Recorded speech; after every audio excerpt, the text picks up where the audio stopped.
सजल बाका भारी, मेला घूमे के करेला बरियारी।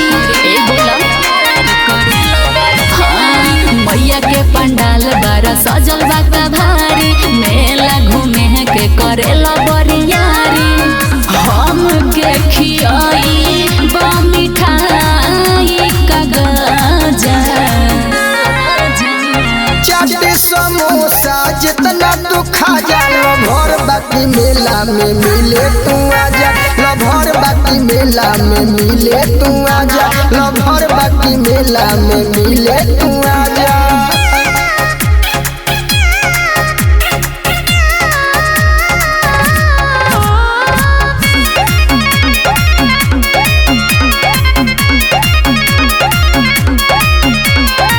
पूजे हम आइब आजू मैया के चरनिया। ओढ़ी के तू आई है सोना लाल की ओढ़निया। पूजे हम आइब आजू मैया के चरनिया। ओढ़ी के तू आई है सोना लाल की ओढ़निया। रहब खारा जहाँ बाजत रही बाजा, चाट समोसा जितना तू खा जा, भर बाकी मेला में मिले तू आजा। भर बाकी मेला में मिले तू आजा, भर बाकी मेला में मिले तू आजा।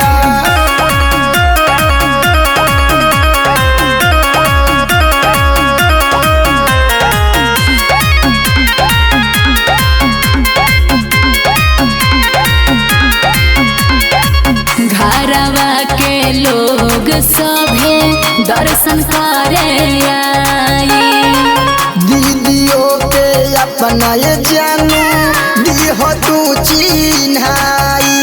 अच्छा ठीक बा, सुना घरवा के लोग सभे दर्शन करे आई। दीदियों के अपना ये जानू दीह तू चिन्हाई। कमल से कटारी कुनाल पियाई बाका माजा, चाट समोसा जितना तू खा जा, भर बाकी मेला में मिले तू आजा। भर बाकी मेला में मिले तू आजा, भर बाकी मेला में मिले तू आजा। अच्छा ठीक बा, इंतजार करो।